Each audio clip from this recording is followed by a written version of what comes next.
আসসালামু আলাইকুম।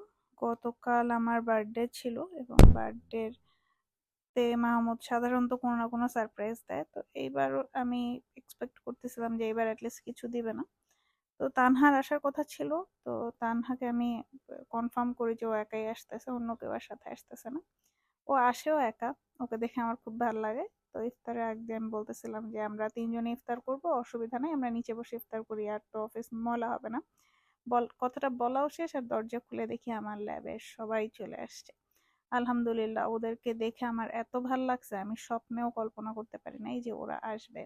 এবং ব্যাকগ্রাউন্ডে মাহমুদ ওদেরকে বলে রাখছে ওরা আসবে, মানে এগুলো আমি একদমই ক্লুলেস ছিলাম যে এরকম কিছু হচ্ছে।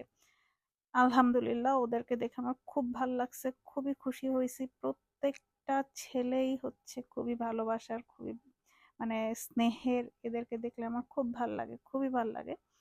আহ, আমার দিনটাকে হচ্ছে স্পেশাল করার জন্য ওদেরকে অনেক অনেক অনেক থ্যাঙ্কস। তানহা অসুস্থ থেকে আসছে, এর জন্য ওকে অনেক অনেক থ্যাঙ্কস। এবং সর্বোপরি মাহমুদ যে সবকিছুর বিহাইন্ডে ছিল, তাকেও অনেক ধন্যবাদ আমার দিনটাকে স্পেশাল করার জন্য। তো এটাই ছিল আমার বার্থডের মিনি ব্লগ। আল্লাহ হাফেজ।